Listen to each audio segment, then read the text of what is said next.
다시는 죄를 범하지 말라라는 제목으로 같이 말씀을 나누겠습니다. 여러분처럼 예수님께서는 무리들을 가르치고 계셨습니다. 사람들이 많이 모였습니다. 아마 초막절 기간이었던 것 같습니다. 그래서 예수님께서는 사람들을 모아 성전에서 강론하시면서 가르치셨습니다. 근데 그 기회를 포착해서 이때 서기관과 바리새인들이 현장에서 간음하다가 잡힌 여자를 데리고 옵니다. 구약 율법에 따르면 현장에서 간음하다가 잡히면 즉결 처분이었습니다. 같이 간음했던 남자는 어디 없고 여자만 끌려왔습니다. 그러나 현장에서 즉결 처분받지 않고 예수님께로 끌려온 그것으로도 사실 이 여인에게는 큰 행운이었습니다. 이 여인은 예수님을 시험하기 위한 도구로 쓰여지기 위해서 서기관과 바리새인들에 의해서 이곳까지 끌려왔습니다. 사람들에게 둘러싸여 있었습니다. 이 여인은 이미 정죄당한 것이나 마찬가지였습니다. 이미 정죄받았습니다. 그러나 그나마 행운이었습니다. 왜냐하면 예수님 앞으로 이 여인이 나아오게 되었기 때문입니다. 우리는 기억해야 됩니다. 우리가 죄를 지어도 사람에게 잡히지 말고 예수 앞에 잡혀야 됩니다. 그래야 살 수 있는 길이 열리는 것입니다. 이 여인이 만약에 그저 사람들의 손에만 놀아났다면 아마 서기관과 바리새인들과 남자들에게 더 험한 일을 당하고 그리고 다 조롱받고 나서 또 남자들에 의해서 그렇게 폭행당하고 나서는 그냥 죽어버렸을 것입니다. 사실 이 당시에 사형을 집행할 수 있는 권한은 로마 정부에만 있습니다. 그러나 이 여인 한 명을 어떻게 해버리거나 하는 것에 대해서는 사실 남자들 사회에서 그리 이 당시는 어려운 일이 아니었습니다. 그런데 불행 중 다행히 타이든 자이든 이 여인은 예수 앞으로 끌려왔는데 이것이 그녀의 죽을 생명을 살린 것입니다. 때론 우리도 원하든 원치 않든 예수 앞으로 이끌려 나올 때가 있습니다. 그때 우리는 생각해야 됩니다. 여전히 나에게 기회가 있구나. 여전히 내가 쓰러져도 예수 앞에 지금 쓰러져 있구나. 여러분, 그것을 기회로 알고 우리가 붙잡아야 된다는 것입니다. 어떤 일을 당해도 예수 앞으로 나아오면 여러분 소망이 있는 줄 믿습니다.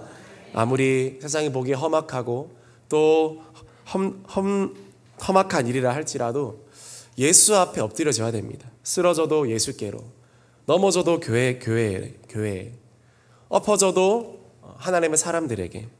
그렇게 나아오는 인생 가운데는 우리가 알지 못했던 그런 하나님의 예비하신 은혜와 하나님의 생명이 여러분 기다리고 있습니다. 어떤 죄 가운데 또 어떤 고난 가운데 또 어떤 어려움 가운데 있습니까? 자이든 타이든 예수 앞으로 나오는 우리들이 되어야 될 줄 믿습니다. 예배의 자리로, 교회의 자리로. 그럴 때 결국 해피엔딩이 있고 소망이 있습니다. 이때 서기관과 바리새인들이 예수님께 묻습니다. 요한복음 8장 5절 말씀 우리 같이 읽어보겠습니다. 모세는 율법에 이러한 여자를 돌로 치라 명하였거니와 선생은 어떻게 말하겠나이까? 모세는 율법에 이러한 여자를 돌로 치라, 간음한 여자, 현장에서 불륜을 저질렀거나 현장에서 바람피고 있는 여자를 보면 그 남자와 여자 다 돌로 치라고 그렇게 모세는 말했는데 예수님 어떻게 말하겠나이까? 이것은 함정 질문입니다. 당시 모세의 율법은요 최고의 권위였습니다. 모세의 율법은 곧 나라의 정치였습니다. 그래서 예수님이 모세가 말한 율법과 다른 말씀을 하시게 되면 그 순간 모든 유대인들의 민심을 잃게 됩니다. 예수님 확실히 이단하구나, 확실히 반동분자구나. 어떻게 모세의 율법을 바꿔 말할 수가 있지? 아무리 예수님이라도 모세의 율법을 건드리는 것은 당시 유대 사회 사람들에게는 용납할 수 없는 일이었습니다. 그렇다면 어떻게 말해야 되겠습니까? 모세 율법대로 이 여인을 돌로 쳐라. 너희들이 지금 들고 있는 돌로 쳐라. 제가 투석형을 하는 그 영상을 본 적이 있습니다. 너무 잔인했습니다. 어떤 가늠하다 잡힌 여인과 남자를 사람들이 때리면서 들판 한복판으로 데리고 옵니다. 그리고 구덩이를 팝니다. 그리고 남자와 여자에게 두건 같은 걸 씌웁니다. 그리고 아무것도 보지 못하게 머리를 꽁꽁 묶고 그 구덩이로 밀어넣습니다. 그리고 그 자리에 남자들이 둘러서서 손에 집히는 것으로 돌로 사정없이 그 여인과 그 남자의 머리에 돌로 던져서 길게 몇 초 갈 것도 없습니다. 10초 안으로 그 돌팔매질을 맞다가 의식을 잃고 쓰러지고 죽어가는 장면을 보았습니다. 얼마나 잔인한 형벌입니까? 예수님이 그래 그렇게 해라, 그렇게 투석형으로 이 여인을 죽여라 라고 말하면 이것도 예수님께 문제인 겁니다. 예수님은 뭐라 말씀하셨습니까? 70번까지 용서해라, 살인하지 마라, 나는 죄인의 친구로 왔다, 이렇게 계속 가르쳐 오신 예수님의 말씀에 그래 투석형 해, 이 여자를 돌로 쳐 죽여 라고 말하면 예수님의 가르침은 너무 무색해져 버리는 것입니다.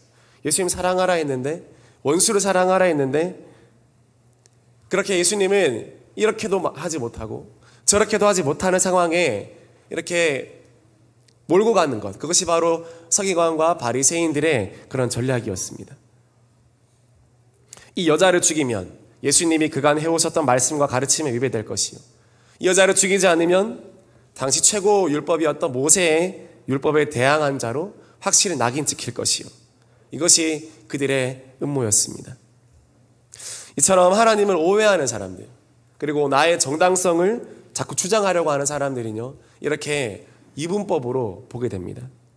원하는 건 오직 답입니다. 답. 내가 원하는 답을 원하는 겁니다. 예수님이 말하시는 것보다 내가 답을 가지고 있습니다. 이미 답을 정해놓고 내가 나아가는 것입니다. 이거는 답, 저거는 오답이죠. 죽여야 되나요? 살려야 되나요? 제가 볼 때는 죽여야 될 것 같은데요. 이 두 가지만을 생각하는 것입니다. 하나님을 믿는다 할지라도. 그러나 여러분, 우린 기억해야 됩니다. 하나님은요, 우리 인생에 그래 yes 또는 no, 그래 죽여, 그래 살려, 이렇게 정답만을 말해주시는 그런 정답 기계가 아니라는 사실입니다. 하나님이 만일 정답만 말해주시는 분이라면 여러분, 우리 인생 살기가 정말 수월하지 않을까요? 쉽지 않을까요? 근데 여러분의 인생을 한번 돌아보십시오. 하나님께서 여러분에게 늘 정답만 순순히 보여주시고, 이건 이렇게 해, 이거는 B야, 이거는 A야, 이거는 B야, 이거는 A야, 이렇게 계속 말씀해 주시는 분이셨다면, 우리가 그것을 잘 알아들었다라면 우리 인생이 그토록 힘들진 않았을 것입니다. 답을 알고 있고 답대로 살았다면 다 술술 풀려야 되는 것입니다. 다 동그라미 100점인 100점. 답을 알면 다 100점이어야 되죠. 그런데 여러분의 인생이라는 시험지를 누구에게나 보여줄 수 있을 만큼 100점짜리 시험지가 맞습니까? 하나님 여러분들에게 답을 주셨다면 과연 여러분의 시험지는 다 동그라미 100점짜리 시험지가 맞습니까? 누구나 당당하게 내 인생이라는 시험지를 누구에게나 보여줄 수 있습니까? 사람은 언제나 답을 맞추는 것에 엄청난 관심이 있습니다. 우리가 하나님께 나아갈 때도 하나님, 제게 필요한 것은 답입니다, 이렇게 우리가 요구하며 나아갈 때 우리도 모르게 하나님을 시험하고 있는 겁니다. 그리고 하나님이 내게 원하지 않는 답을 주시거나 또 내가 의도하지 않는 말씀하실 때 우리는 자연스레 불순종하게 되고 동의하지 않게 되고 우리는 삐지게 되거나 또 토라지게 되고 또 하나님을 왜곡하게 됩니다. 여러분, 하나님은 우리에게 답도 답이지만 무엇보다 하나님이 우리에게 주시고 싶은 건요, 바로 하나님의 은혜인 줄 믿으시기를 바랍니다. 정답보다 더 큰 은혜입니다. 정답으로 우리 인생이 해결된다면 하나님이 쉴 필요가 없습니다. 하나님은 알라딘의 지니처럼 그저 정답만 말해주는 사람, 그런 역할만 해주시면 되는 것입니다. 그런데 하나님은 왜 그렇지 않습니까? 왜 하나님 우리에게 정답만을 보여주지 않으시고 마치 주의 말씀, 내 발의 등이로 내 길에 비치니이다, 내 발의 등이요, 내 발의 등은 10m, 100m 보이는 불빛이 아닙니다. 내 발의 등은 내 앞에 2, 3m밖에 보이지 않는 그 등불입니다. 멀리 보이지 않습니다. 그러나 한 걸음 한 걸음 인도함을 따라가다 보면 언젠가는 하나님이 원하시는 그 목적지에 우리가 도달하게 되는데, 한 번에 답을 보여주시는 것이 아니라 은혜의 길로 인도하시는 것을 우리가 잘 순종하며 따라갈 때, 그것이 내가 걸어간 길이 돌아보면 정답이 되어 있고, 내가 걸어간 길이 돌아보면 은혜의 길이 되어 있더라는 사실입니다. 그러나 그렇지 않고 우리가 자꾸 하나님 앞에 그저 이런 모습으로 서기관과 바리새인들의 모습처럼 나아간다면 우리는 은혜를 놓치는 사람이 되고 마는 것입니다. 오늘 서기관과 바리새인들의 가장 큰 문제는 바로 은혜를 잊고 정답만 원하는 인생을 살고 있었다라는 것입니다. 그래서 이 여인 한 여인에 바라볼 때도 그저 죽여야 되는지 살려야 되는지 그것을 논하기에 바빴지, 이 여인이 어떤 사람이었고 왜 그런 환경에 있었고 왜 이런 죄를 저지를 수밖에 없었는지는 하나도 한 토시라도 이해하고 싶지는 않았습니다. 그런데 이때 예수님은 이 여인을 진정으로 한 영혼으로 대하시고 이 서기관과 바리새인들의 그런 시선을 바꾸려고 하시죠. 그래서 예수님이 이런 행동을 하십니다. 요한복음 8장 6절 말씀 우리 같이 읽겠습니다. 그들이 이렇게 말함은 고발할 조건을 얻고자 하여 예수를 시험하리라. 예수께서 몸을 굽히사 손가락으로 땅에 쓰시니. 고발할 조건, 예수를 한번 고발해보자, 이렇게 마음을 단단히 먹고 왔는데 예수께서 그들과 정면 대치하지 않으시고 시선을 떨구시고 손가락으로 땅에 못 쓰십니다. 서기관과 바리새인들과 상종하지 않겠다는 뜻입니다. 내가 너희들과 같은 수준으로 내가 있지 않겠다는 뜻입니다. 똑같이 눈 부릅뜨고 그래 내가 살릴까 죽일까 너희들 생각은 뭐야, 그렇게 논쟁하지 않으셨습니다. 율법은 예수님이 더 잘 아십니다. 분명 논쟁하면 예수님이 이겼을 수도 있습니다. 그러나 여러분 이런 말이 있습니다. 진리를 가지고 싸울 때 누가 이기냐면 성격이 강한 사람이 이긴다, 이런 말을 들었습니다. 진리가 문제가 아니라 성깔 센 사람, 목소리 큰 사람이 이기는 것이라는 겁니다. 그러니까 이런 논쟁, 이런 것에 대해서 예수님 별 관심이 없었습니다. 서기관과 바리새인들을 납득시켰다 할지라도 아마 이 서기관과 바리새인들은 예수님께 동의하지 않았을 겁니다. 그래서 예수님은 시선을 낮추고 그들을 상대하지 않으시고 땅에 무언가를 쓰십니다. 사람들의 눈이 휘둥그레졌을 것입니다. 예수님 뭐하고 계시지? 모두의 이목이 집중되었습니다. 예수님 지금 진짜 엉뚱하시다. 왜 갑자기 땅에다가 무엇을 쓰시는가? 이 서기관과 바리새인들의 시선이 원래는 이 가늠한 여인에게로 향해 있었죠. 그런데 예수님이 땅바닥에 무엇을 쓰시기 시작하니까 이 서기관과 바리새인들의 시선이 점점 예수님께로 향하게 됩니다. 이 시선의 이동이 이제 일어나는 것입니다. 너무 의아하고 의외였기 때문입니다. 특별히 우리는 여기서 예수님의 손가락에 주목해야 됩니다. 예수님은 땅바닥에 무엇을 쓰실 때 왜 돌멩이나 또는 나뭇가지를 쓰지 않으시고 왜 손가락으로? 사실 손가락으로 쓰면 잘 보이지 않잖아요. 왜 손가락으로 선명하게 쓸 수 없는 손가락으로 그렇게 적고 기록하셨을까요? 이것은 하나님의 손가락을 생각나게 하는 그런 대목입니다. 율법의 창시자요, 율법의 주관자가 되시는 하나님의 손가락을 생각나게 하는 것이 바로 예수님의 그 손입니다.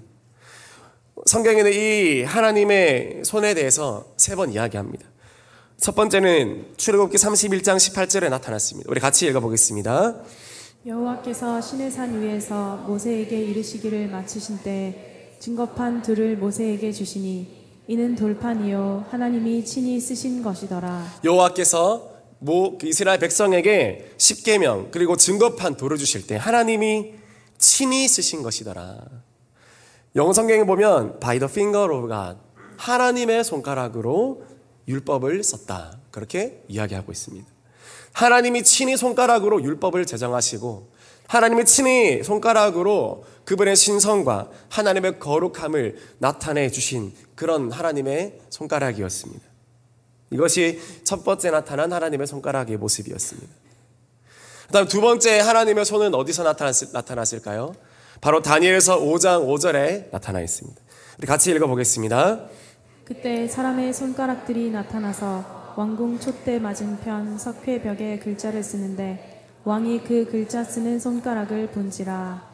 사람의 손가락들이 나타나서 벽에다가 글을 쓰기 시작하는 것입니다. 이것은 당시 벨사살 왕에게 하나님이 경고한 하나님의 손가락이었습니다. 메네메네 대개로 바르신 재어보고 재어보았더니 부족하였도다. 그래서 나중에 이 벨사살 왕이 죽임을 당한 것입니다. 무서운 하나님의 심판의 손가락.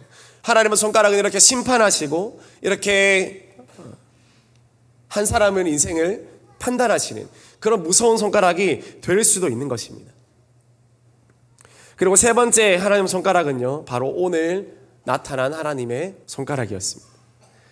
다시 요한복음 8장 6절 보면요, 예수께서 몸을 굽히사 손가락으로 땅에 쓰시니, 여기서 이 예수님의 손가락은요, 심판하는 손가락, 너를 비난하는 손가락, 너를 힐난하는 그런 손가락이 아니라 하나님의 은혜와 사랑을 나타내고 싶은 그분의 손짓이었습니다. 우리의 손은 하나님의 말씀을 핑계 삼아 돌을 들어서 남을 무지막지하게 내리칠 수 있는 손이 될 수도 있고, 반면에 하나님의 사랑과 은혜를 드러내는 손으로 사용될 수도 있는 것입니다. 지금 서기관과 바리새인들의 손에는 무엇이 들어져 있을까요? 바로 돌멩이들이 들려져 있어요. 하나님의 말씀으로 든 돌멩이에요. 그 손을 이웃에게 펼 생각을 여러분 하지 않는 것입니다. 내가 옳다고 생각하고 그 모난 돌멩이를 가득 안고 있습니다. 이 여인은 마땅히 정죄받아야 돼. 이 여인은 마땅히 죽어야 해. 여러분, 우리의 손에는 오늘 무엇이 들려져 있습니까? 혹시 서기관들과 바리새인들처럼 언제나 돌멩이를 장전하고 꽉 움켜잡고 언제 하나 날릴까? 그렇게 생각하고 우리가 혹시 살고 있지 않습니까? 그렇게 또는 사역하고 있지 않습니까? 언제든지 내가 돌을 던질 준비. 저놈 잘못만 해봐라. 저놈 사고만 쳐봐라. 내가 힘껏 돌을 던져야겠다. 그 마음으로 우리가 혹시 나도 모르게 그 마음이 우리 마음에 있을 수도 있다는 것입니다. 우리의 시선은 여러분 어디에 머물러야 되겠습니까? 바로 예수님의 손가락에 머물러야 될 줄 믿습니다. 사랑과 은혜의 손가락입니다. 돌을 던지는 손이 아니라 그것을 펴서 그 불쌍한 여인에게 손을 펼 수 있는 은혜의 손이 되어야 됩니다. 예수님이 땅바닥에 무엇을 쓰셨을까요? 아무도 모릅니다. 아무도 모릅니다. 성경도 이 글의 내용에 대해서는 아무 말도 하고 있지 않습니다. 어떤 이들은 성경이 그걸 말하고 있지 않으니까 별로 중요한 거 아니다 이렇게 이야기하지만 저는 되게 궁금합니다. 예수님이 무엇을 그 땅에 쓰셨는가? 무엇을 쓰셨길래 그토록 살기가 등등한 사람들이 이 사람 죽여야 돼요 라고 말했던 그 사람들이 입을 닫고 쥐고 있던 돌을 다 던져버리고 집으로 도망가듯이 갔는지, 꾸중 한번 하지 않으시고 화 한번 내시지 않고 몇 마디 말과 몇 글자로 사람들의 마음을 다 뒤집어 놓으셔서 꼬리를 감추듯 상황을 평정하시게 만드셨는지 저는 너무 궁금합니다. 아마 지금이 제자훈련 시간이었다면 저는 이렇게 말했을 거예요. 옆 사람이랑 뭘 썼는 건지 같은지 한번 나눠보세요 라고 제가 한번 이야기했을 것입니다. 시간을 드리겠습니다. 옆 사람하고 의견을 나눠 보십시오. 1분 드리겠습니다. 시작. 나누세요. 무엇을 쓰셨는가? 네, 한 두 사람 정도 나누고 계시는데요. 아마 다음과 같은 것들을 기록하지 않았을까 합니다. 아마 여러분도 생각해 보셨을 만한 것입니다. 예수님이 쓰셨을 때 아무도 몰랐다고 생각했던 그 나만의 죄, 비리, 불법, 그 수치스러운 일들에 대해서 예수님께서 천천히 써내려 갔을 겁니다. 이름만 빼고. 예수님은 다 알았어요. 예수님은 다 알고 있었는데 이름을 적기 시작하면 이제 큰일 나는 겁니다. 이제는 그 상황이 더 복잡해지는 겁니다. 이름만 빼고 죄목만 적습니다. 죄목만. 그래서 이 죄를 누가 지었더라? 아무도 모릅니다. 그런데 그 죄목을 본 나 자신은 너무 정확하게 알고 있습니다. 저거 내 이야기인데 어떻게 그 상황을 정확히 알고 저렇게 적으실까? 아마 서기관들, 바리새인들 다 자기 자기만 알고 있었던 그 죄, 아무도 모르게 지었던 그 구체적인 그 죄들을 예수님이 이름만 빼고 적으실 때 부정할 수 없는 내 죄가 예수님의 손가락에 의해서 적혀지고 있는 것을 보았을 때 거기에 모여있던 많은 사람들은 매우 당황했을 것입니다. 아무 말도 하지 못했을 것입니다. 왜냐하면 예수님은 친히 사람들의 마음을 아는 분이셨기 때문입니다. 요한복음 서두에 이렇게 말씀하고 있습니다. 우리 요한복음 2장 24절에서 25절 말씀 우리 같이 읽어보겠습니다. 예수는 그의 몸을 그들에게 의탁하지 아니하셨으니 이는 친히 모든 사람을 아심이요 또 사람에 대하여 누구의 증언도 받으실 필요가 없었으니 이는 그가 친히 사람의 속에 있는 것을 아셨음이니라. 예수님은 이미 모든 사람의 죄악을 다 알고 계셨습니다. 친히 사람의 속에 무엇이 있는지 다 알고 계셨습니다. 그래서 아무도 숨길 수 없다는 것. 여기에 모인 우리 모두가 다 죄 가운데 있는 사람이라는 것을 예수님이 말씀하신 것입니다. 이 가늠한 여인만 죄인일 뿐만 아니라 지금 너희들이 정죄하고 있는 너희들도 사실 너희들이 들키지 않은 죄가 있다는 것을 예수님이 말씀하시는 것입니다. 여러분, 우리는 하나님 앞에 숨길 것이 없는 줄 믿습니다. 여러분, 오늘 이 밤에 왜 나오셨습니까? 이 수요 예배 여러분 왜 나오셨습니까? 여러분, 하나님 앞에서도 숨기려고 한다면 여러분 이 자리에 나온 의미가 없습니다. 여러분, 지금 하나님 앞에 누구도 알지 못했던 나의 그런 죄악들과 또 내 가정의 아픔들과 그 모든 고민들을 하나님 앞에 털어놓아야 되지 않겠습니까?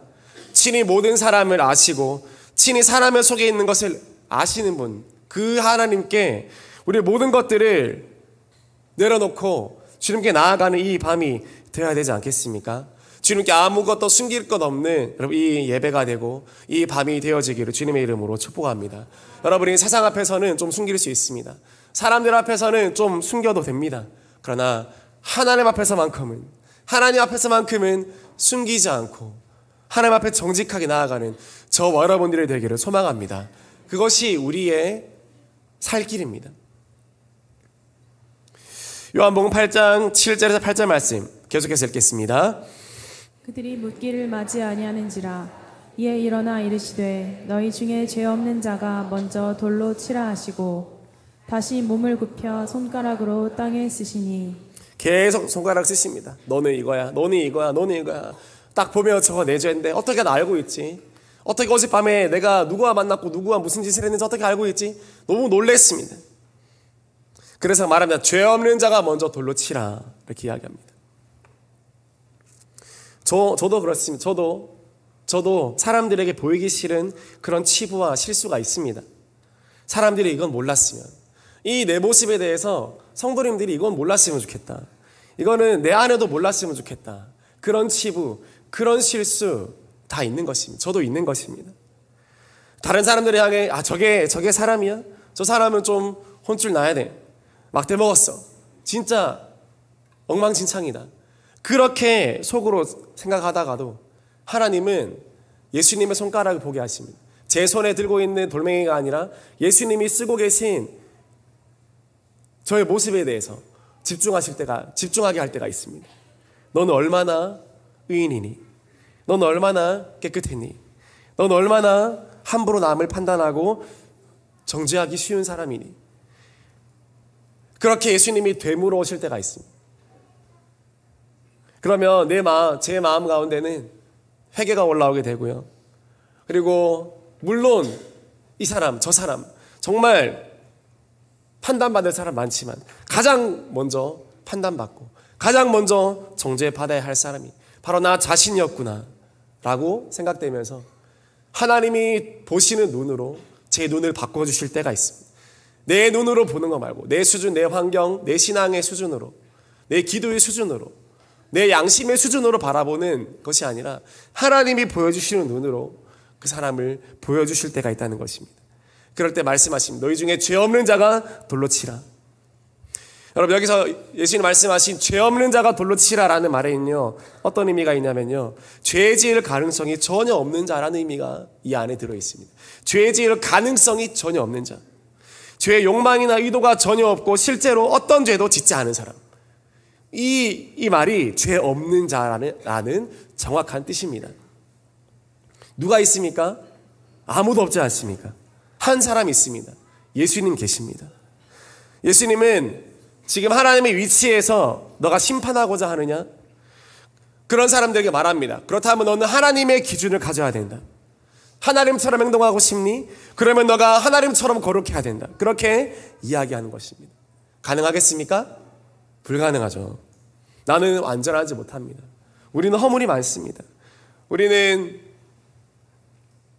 하나님처럼 거룩하지 않고 하나님처럼 흠이 없는 그런 존재가 아니기 때문에 우리의 시선은 자연스레 처음에는 가늠한 여인에게로 갔다가 그리고 내 시선이 예수님의 손가락으로 갔다가 그 다음에 나 자신에게로 돌아오게 돼야 된다는 것입니다. 이것이 우리가 바라봐야 할 우리의 시선입니다. 우리가 결국 바라보아야 할 것은 누구입니까? 바로 은혜 입은 나 자신이라는 것입니다. 믿으십니까? 하나님은 결국 나를 보게 하십니다. 가장 먼저 돌에 맞아야 할 사람 바로 나였다는 것. 그 돌로 사실 나를 향해 그 돌을 나를 향해 던졌어야 되는 그 돌이 누군가에게로 향하고 있는 것이죠. 여러분 아십니까? 내 안에 그림자가 짙은 사람일수록요 남을 향해 잔인하게 힐난하는 법입니다. 누가 조금만 잘못해도 너 왜 그랬어? 너 정말 이렇게 할 거야? 그렇게 조금만 잘못해도 불같이 화를 낸다면요 그 사람의 마음에는요 깊은 그림자가 있을 수 있습니다. 방어 기제가 있을 수 있습니다. 왜냐하면 그 사람 속에서 나 자신의 모습을 보기 때문입니다. 특별히 내 자녀의 모습 가운데 나의 모습을 발견하게 된 부모는 가만히 있을 부모는 아무도 없습니다. 괴로워합니다. 미칩니다. 쓰러집니다. 웁니다. 통곡합니다. 왜냐하면 나의 그림자가 보이기 때문에 나의 어두운 그림자가 보이기 때문입니다. 이것을 어떻게 해결하겠습니까? 돌을 들어서 던진다고 해결이 되겠습니까? 돌을 들어서 너는 죽어야 돼, 너는 살아야 돼 한다고 해결되겠습니까? 하나님의 은혜를 허락하여 주시옵소서. 은혜 입은 자, 은혜 없이 살 수 없는 자라는 것을 내가 알게 하여 주옵소서. 그 마음이 그 은혜로 우리가 씻김 받고 그 은혜 의식으로 우리가 살아갈 때 그 정죄의 굴레에서 우리가 벗어날 수 있게 되는 것입니다. 아멘이십니까? 여러분, 죄에는 두 가지 종류가 있죠. 죄에는 두 가지 종류가 있습니다. 어떤 목사님이 교도소에 있는 사람들에게 가서 설교를 하려고 했는데 어떻게 설교하지? 이 재소자들에게 어떻게 설교하지? 고민을 했다 합니다. 그런데 이렇게 이야기를 했다 합니다. 그 재소자들한테 여러분, 이 세상에 죄인은 두 부류의 죄인이 있습니다. 여러분은 들킨 죄인이요. 밖에 있는 저기 울타리 넘어 있는 사람들은 아직 들키지 않은 죄인입니다. 라고 이야기했을 때 이 교도소에 있는 재소자들의 마음이 활짝 열렸다는 것입니다. 여러분, 다 죄인입니다. 들킨 죄인, 들키지 않은 죄인이죠. 그 두 종류의 죄만 있을 뿐이지 누구 하나 더 잘하거나 또 못한 사람이 없다라는 것입니다. 죄 없는 자가 돌로 치라. 죄 없는 자가 돌로 치라. 너희가 하나님이냐? 그러면 하나님처럼 해봐 라고 예수님이 말씀하셨을 때 사실 아무도 그렇게 할 수가 없었습니다. 그래서 어떻게 되었습니까? 요한복음 8장 9절 우리 같이 읽어보겠습니다. 그들이 이 말씀을 듣고 양심의 가책을 느껴 어른으로 시작하여 젊은이까지 하나씩 하나씩 나가고 오직 예수와 그 가운데 섰는 여자만 남았더라. 이 말씀을 듣고 양심의 가책을 느꼈다. 어른으로 시작한 젊은이까지 하나씩 하나씩 나가고 오직 예수와 그 가운데 섰는 여자만 남았더라. 모두 양심의 가책을 느꼈습니다. 예수님께서 은혜로 심판해버린 것입니다. 정죄한 것은 아니지만 은혜로 이미 다 심판했습니다. 너 은혜의 잣대에 비추어 봤을 때 넌 얼마나 깨끗했냐. 그것을 와닿으니까 그 자리에 머물러 있을 수 있는 사람이 없었어요. 다 도망갔어요. 다. 한 사람, 내가 정말 죄인인 줄 깨달은 그 가늠한 여인 빼고는 다 도망갔습니다. 여러분, 은혜도 은혜 받고 도망가는 사람이 있는가 하면요, 은혜 받고 더 예수께로 가까이 오는 사람이 있습니다. 여러분, 어떤 사람입니까? 은혜를 주면 줄수록 부담스러워요. 내 모습이 드러나서 부담스럽습니다. 그래서 더 가까이, 아이러니하게 가까이 나오지 못하는 사람들이 있습니다. 그 사람들 은혜 받기를 두려워합니다. 은혜를 받으면 더 드러날까봐, 더 내 민낯이 드러날까봐 나는 오픈하지 않습니다. 더 포장합니다. 거룩한 옷으로, 거룩한 목소리로, 거룩한 행동으로 나를 포장합니다. 그래서 은혜의 기준을 들이댈 때 내 속에 있는 것이, 내 속에 있는 쓴물이 거침없이 올라올 때 그것을 내가 주체하지 못하고 나는 떠나버릴 수도 있습니다. 여러분, 그렇게 되지 않기를 주님의 이름으로 축복합니다. 가늠한 여인처럼 은혜가 있을수록, 내 어둠이 드러날수록 더 예수께로 가까이 나아오는 여러분들이 되어지기를 소망합니다. 그래서 오늘 이 본문 뒤에 예수님 바로 말씀하시는 게 뭐냐면 나는 세상의 빛이라, 이 말씀을 하십니다. 성경을 보십시오. 그렇게 나와 있습니다. 오늘 이 가늠한 여인 본문 사건 뒤에 바로 예수님 말씀하십니다. 나는 세상의 빛이라. 여러분, 빛 가운데로 나아올 때 의인, 죄인 할 것 없이 빛 가운데로 나아온 자만이 하나님 앞에서 의인이 되고, 빛 가운데 은혜를 얻은 자만이 주님 앞에 완전한 은혜 입은 사람이 될 줄 믿으시고, 오늘도 이 밤에 그냥 돌아가지 마시고 은혜 가운데로 더 나아오시기를 주님의 이름으로 축복합니다. 잘난 사람이 아무도 없는 것입니다. 우리가 아무리 내가 잘 살고 의롭게 살았다 해도 하나님 입장에서는 여러분 100번 은혜로 양보한 겁니다. 은혜를 받아야 됩니다. 그래야 양심이 우리가 정상적으로 작동하고, 은혜를 받아야 회개가 나오고, 은혜를 받아야 내가 나를 보는 눈이 열리게 되는 것입니다. 이때 예수님이 말씀하십니다. 우리 여인에게 말씀합니다. 요한복음 8장 10절 말씀 같이 읽어보겠습니다. 예수께서 일어나사 여자 외에 아무도 없는 것을 보시고 이르시되 여자여 너를 고발하던 그들이 어디 있느냐, 너를 정죄한 자가 없느냐. 이제는 딱 예수님과 여자 단 둘이 남았습니다. 너무 좋죠? 이제는 나를 정죄하고 판단하는 사람이 다 떠나갔습니다. 예수님이 내 인생에 들어오시면 여러분, 나를 정죄할 사람이 사라집니다. 아멘이십니까? 나를 향해 정죄한다 할지라도 괜찮습니다. 예수님이 내 삶의 바운더리 안에 들어와 계시면 아무리 세상에 뛰어난 서기관들 율법 1.1획도 어기지 않는 것 같이 살아가는 그 사람들이 나를 향해 비난한다 할지라도, 내가 은혜의 우산 아래에 내가 있다면, 내가 아무리 밑바닥 인생이라 할지라도 그 인생은 더 이상 밑바닥 인생이 아닙니다. 오늘 요한복음 8장 10절에 보면 예수님이 여자여 라고 말합니다. 여자여. 귀나이라는 말인데요, 이거는요 경어입니다. 경어예요. 높이는 말이에요. 이 여자를 간음죄를 지은 여자인 것만 예수님은 이 여인을 매우 존대하고 있습니다. 이 여인이 여기까지 올 때 어떻게 끌려왔습니까? 어떻게 끌려왔겠습니까? 온 옷이 다 벗겨진 채로, 찢겨진 채로, 머리채에 잡혀진 채로 발로 차이면서 손바닥으로 얼굴을 맞아가면서 여기까지 끌려왔지 않겠습니까? 이렇게 비천한 여인에게, 비천한 여인이 예수님 앞에 나왔을 때 예수님은 귀나이, 여인이요, 소중한 하나님의 자녀요. 왜요? 이 사람이 어떤 사람이었나요? 가늠한 여인이었어요. 창녀였을지도 모릅니다. 그러나 예수님께 나와서 예수님께서 주신 그 은혜 앞에 도망가지 않고 자신을 정직하게 오픈했을 때 이 여인은 예수님께는 사랑스러운 딸, 그 이상 그 이하가 아니었다라는 사실입니다. 세상 사람들이 보는 눈이 아니라 예수님의 보는 눈으로 봤다는 것입니다. 여러분의 자녀가 세상에서 아무리 흥청망청 산다 할지라도 세상 사람들이 여러분의 자녀를 보는 눈과 여러분이 여러분의 자녀를 보는 눈은 절대 같지 않습니다. 왜요? 하나밖에 없는 나의 소중한 자녀이기 때문에 그렇습니다. 이것이 바로 예수님의 시선입니다. 혹 사람들은 여인을 버렸을지라도, 여인이 회개하고 돌아오면, 은혜의 바운더리 아래 머물면 하나님은 여전히 존귀하게 대해 주신다라는 것입니다. 여러분, 오늘 하나님 앞에 존귀하게 여김받게 되어지기를 주님의 이름으로 축복합니다. 사람들 앞에 존귀하게 여김받으려고 애쓰지 마십시오. 사람들 앞에 인정받으려고, 존귀하게 받으려고 여러분 거룩한 척 하지 않으셔도 됩니다. 허튼 투성이어도, 여러분 먼지 투성이어도 여러분 하나님 앞에 나와서 하나님의 발치에 앉아 있으면 그것이 가장 거룩한 것이요, 그것이 가장 깨끗한 것이요, 그것이 가장 완전한 의인의 모습을 다 갖춘 것입니다. 부족한 것이 없는 것입니다. 오늘 이 예배 가운데 여러분 그 하나님의 은혜를 경험하는 저와 여러분들이 되어지기를 주님의 이름으로 축복합니다. 요한복음 8장 11절 말씀에 11절 말씀 같이 읽겠습니다. 대답하되 주여 없나이다. 예수께서 이르시되 나도 너를 정죄하지 아니하노니 가서 다시는 죄를 범하지 말라 하시니라. 나도 너를 정죄하지 아니하노니. 예수님의 마지막 한 방이죠. 이때까지 여인은 벌벌벌 떨었습니다. 그런데 마지막에 충분히 정죄할 수 있고, 충분히 그 죄를 물을 수 있고, 그 죄에 대해서 충분히 심판을 내릴 수 있는 성자 하나님께서 그분께서도 내가 너를 정죄하지 않겠다 그렇게 하실 때 이 여인은 구원을 받은 것입니다.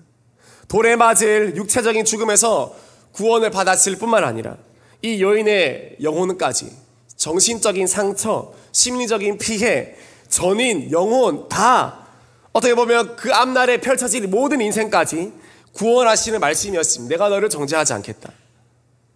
예수님의 초점은 심판과 징계에 있는 것이 아니라 항상 은혜와 변화에 있는 줄 믿으시기 바랍니다. 이것이 예수님의 마음인 것입니다. 이것이 저와 여러분들의 마음이 되어야 되는 것입니다. 학생들에게 매를 댈 때가 있죠. 그때 마음이 어떻겠습니까? 심판자로서 심판하고픈 그런 마음일까요? 자녀에게 매를 댈 때 심판자로서 내가 너를 심판하겠다, 내가 너를 정죄해버리겠다, 여러분 그런 마음일까요? 전혀 아니죠. 부모님의 눈물의 기도가 이 아이의 머리 위로 떨어지고 있는데 그것을 보는 눈이 열어지게 하여 주시옵소서. 여러분 그런 마음이지 않습니까? 하나님의 은혜를 깨닫는 은혜를 허락하여 주시옵소서. 이것을 어떻게 하면 깨닫겠습니까? 여러분 그런 마음으로 징계하고 그런 마음으로 매를 대지 않습니까? 기도하는 마음으로 매를 대지 않습니까? 저도 어떤 아이들에게 매를 대면서 어떤 날에는 그 아이에게 실컷 매를 대고 그 아이와 함께 부둥켜서 함께 엉엉 울었던 적이 있습니다. 그 아이에게 매를 댄 것이 너무 마음이 아팠고, 그리고 이런 상황 가운데 있는 것이 너무 마음이 아팠기 때문입니다. 하나님의 은혜를 모르고 하나님의 은혜에 감사할 줄 모르고 죄에서 구원받아야 되는데, 거짓에서 구원받아야 되는데, 감사를 모르는 생각에서 구원받아야 되는데 하나님의 손대시기 시작하면 그때는 아무도 말릴 수 없는데 이 아이를 어떻게 해야 할까? 그런 떨리는 심정이 있을 때 하나님이 눈물을 주시고 그 아이를 위해서 기도하게 하실 때가 있습니다. 하나님의 의도는요, 절대로 정죄하거나 절대로 심판하거나 망하게 하려는 것이 아닙니다. 정죄하지 않고 그 사람의 미래를 축복하고 다시 일어나서 하라고, 다시 달려가라고 그렇게 말씀해 주시는 것이 하나님의 심정인 걸 믿으시기를 바랍니다. 다시 일어나기를 소망하는 것입니다. 그런데 여기서 끝나면 안 되죠. 내가 너를 정죄하지 않겠다, 여기서 끝나면 안 됩니다. 여기에 머물러 있는 건 절대 안 됩니다. 하나님 뭐라 말씀하십니까? 요한복음 8장 11절 말씀, 우리 빨간색 글씨 다시 읽겠습니다. 가서 다시는 죄를 범하지 말라 하시니라. 가서 다시는 죄를 범하지 말라. 우리는 여기에 초점을 너무 잃어버려요. 이거는 그냥 예수님이 그냥 한 말이구나 이렇게 생각해요. 왜냐하면 우리가 이런 말 자주 하잖아요. 우리가 아이들을 혼내거나 또 누구를 조종할 때 너 다시는 그러지 마. 사실 여러분, 우리가 이 말을 해도 내가 이 말을 믿지 않아요.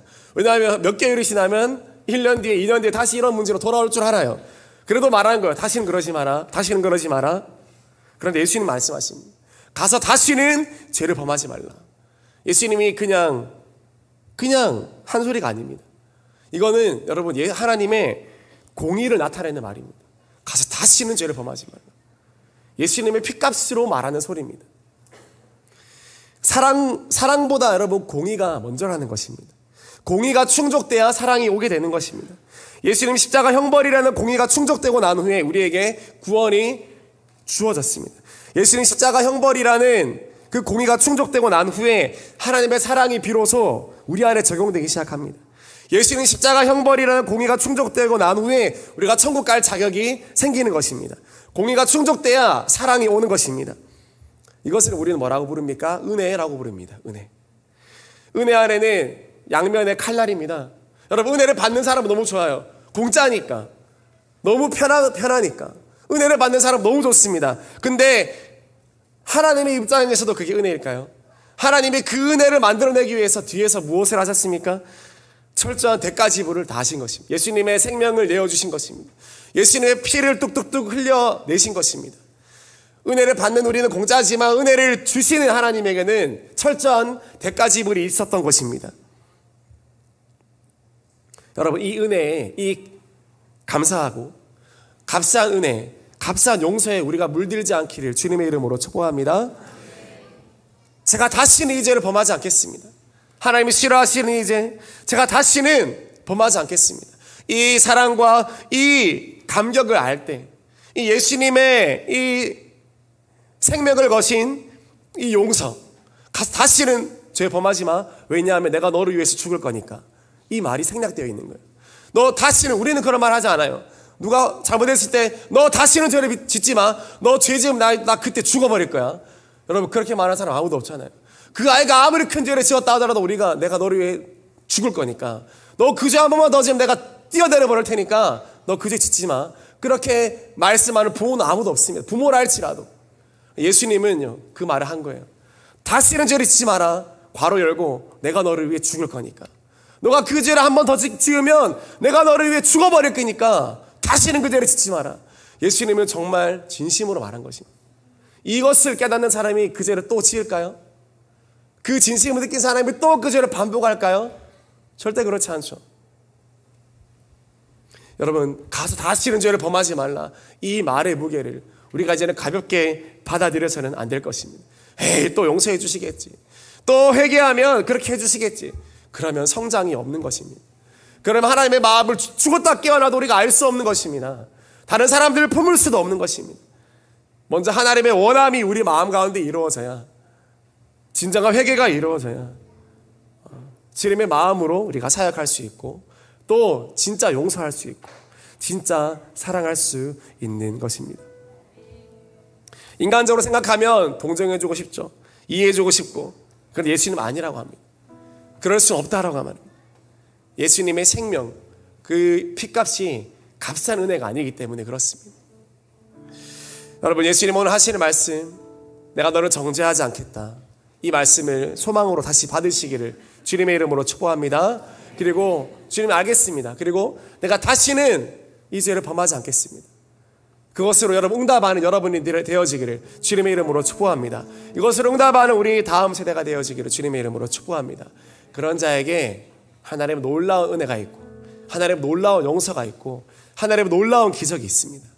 이 하나님의 사랑의 초대, 이 은혜의 초대, 여러분 동참하지 않겠습니까? 하나님, 오늘도 나를 부족합니다. 이 가늠한 여인처럼 주님께 나아갑니다.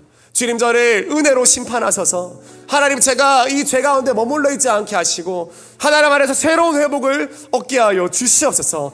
내가 다시는 죄를 범하지 않겠습니다. 예수님의 생명을 붙들고 내가 일어나겠습니다. 예수님의 생명을, 그 죽음을 헛되이 여기지 않겠습니다. 한 나에게 그 복음의 그 은혜를, 예수님의 그 생명의 그 은혜를, 그 복음의 무게를 나에게 다시 한번 회복시켜 주시옵소서. 그 은혜가, 그 복음이, 그 예수님의 사랑이 오늘 여러분 가운데 충만한 그런 밤이 되어졌으면 좋겠습니다. 다 용서받으시고 새롭게 시작하시고 하나님 은혜 안에 비상할 수 있는 저 여러분들이 되어지기를 주님의 이름으로 축복합니다.